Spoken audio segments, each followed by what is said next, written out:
चाणक्य म्हणतात की तुमच्याकडे 1 रुपया असो किंवा 1,00,000 रुपये, तुम्ही जर हे 7 नियम ऐकले नाही तर तुमच्या पैशांचा काहीही उपयोग नाही.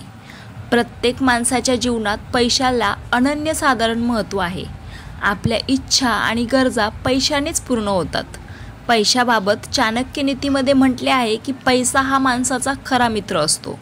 त्यामुळे पैशाची नेहमी बचत केली पाहिजे.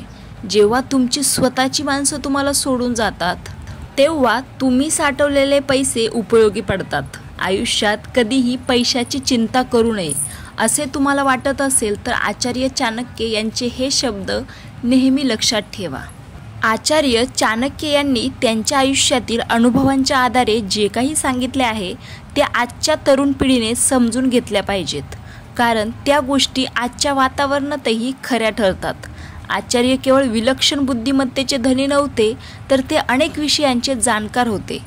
आजच्या पिढीसाठी ते मॅनेजमेंट गुरूपेक्षा कमी नाहीत. आचार्य यांनी जीवनाच्या जवळपास सर्वच पैलूवर आपले मत मांडलेले आहे. सर्वात पहिली, चाणक्य नीतीनुसार पैसा नेहमी विवेकाने खर्च केला पाहिजे. विवेकाने म्हणजे सारासार विचार करून. पैशाची उधळपट्टी तुम्हाला जास्त काळ सोबत ठेवत नाही. फालतू खर्च करण्यापेक्षा संपत्ती जमा करण्याकडे जास्तीत जास्त लक्ष द्यावे. जेव्हा आवश्यक असेल तेव्हाच ते वापरावे. 2. जर तुम्हाला जीवनात अमाप पैसा कमवायचा असेल तर तुम्हाला तुमच्या ध्येयावर लक्ष केंद्रित करावे लागेल. ध्येय साध्य करणे हे संपत्तीचे साधन बनते.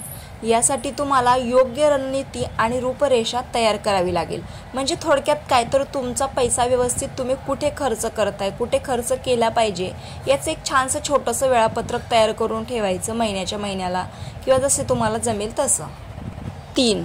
चाणक्य नीतीनुसार जिथे रोजगाराची साधने असतील तिथेच यशाची शक्यता असते. मनुष्याने नेहमी अशा ठिकाणी राहावे जेथे रोजगाराची साधने असतील. तुमच्या यशात अडथळा ठरणाऱ्या अशा परिस्थिती किंवा लोकांचा तुम्ही त्याग केला पाहिजे. या गोष्टी लक्षात ठेवल्यास पैशाची चिंता कधीच होणार नाही. म्हणजे यामध्ये नेमकं काय सांगायचे तर जर यदाकदाचित तुमच्या नोकरीमध्ये तुम्हाला कुठल्याही प्रकारचा अडथळा आला तर तुम्ही अन्य कोणताही पैसे कमवण्याचा मार्ग उभा करू शकता किंवा पैसे कमवू शकता. अशाच ठिकाणी तुम्हाला तुमचं वास्तव्य ठेवायचं आहे. आणि सर्वात महत्त्वाचं म्हणजे तुम्ही जिथे राहताय, मग घर असो, कुटुंब असो किंवा कुठेही अन्य ठिकाणी, तिथे जर तुम्हाला तुमच्या यशस्वी होण्यामध्ये कुणी जर अडथळे आणत असेल, तुमची रोकटोक करत असेल तर तुम्ही यशस्वी होईपर्यंत तिथून लांब राहिलेलं बरं. तुमचे पैसे नेहमी तुमच्या स्वतःच्या ताब्यात असावेत. जो पैसा इतरांच्या ताब्यात राहतो तो कधीच योग्य वेळी उपयोगी पडत नाही. अशा परिस्थितीत पश्चाताप करण्याशिवाय दुसरा पर्याय उरत नाही. म्हणजे तुमच्या घरात जर करता दुसरं कोणी असेल, म्हणजे तुमची पत्नी, आई, वडील जर कोणी असेल तर तुम्हाला वेळोवेळी पैसे मागणे व्यवस्थित वाटत नाही किंवा आपण प्रत्येक गोष्टीमध्ये पश्चाताप करत असतो.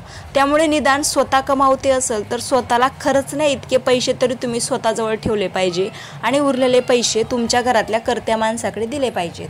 आचार्य चाणक्य यांनी संपत्तीला खरा मित्र म्हटले आहे आणि ते साठवण्याविषयी सांगितले आहे. आचार्यांच्या मते पैसे नेहमी प्रामाणिकपणे कमावले पाहिजेत. तसेच ते कमावल्यानंतर निश्चितपणे गुंतवणूक केली पाहिजे. चाणक्य म्हणतात की एखादी व्यक्ती जे काही पैसे कमवते ते पूर्णपणे वाचवणे सुद्धा मूर्खपणाचे आहे. पैसे वाचवण्याचा आणि वाढवण्याचा उत्तम मार्ग म्हणजे योग्य ठिकाणी गुंतवणूक करणे.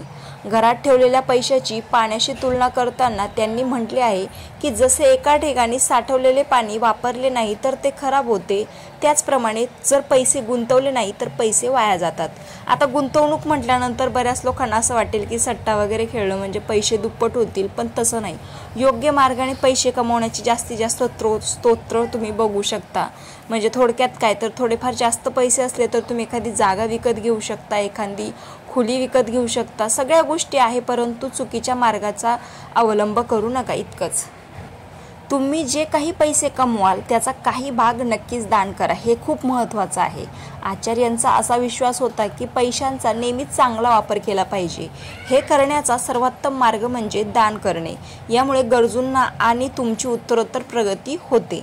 म्हणजे थोडक्यात काय तर तुम्ही 1 रुपया दिला तर देव तुम्हाला 2 रुपये देणार, आणि कोणाचे जर तुम्ही 2 रुपये चोरले तर देव तुमचे कुठे ना कुठे 4 रुपये चोरणारच आहे. म्हणजे तुम्हाला नक्की तुमच्या जीवनामध्ये दानधर्म करून मोठं व्हायचे, चुकीचं काम करून किंवा चोऱ्या वगैरे करून गरीब व्हायचे, हे सर्वस्वी तुमच्या हातात आहे.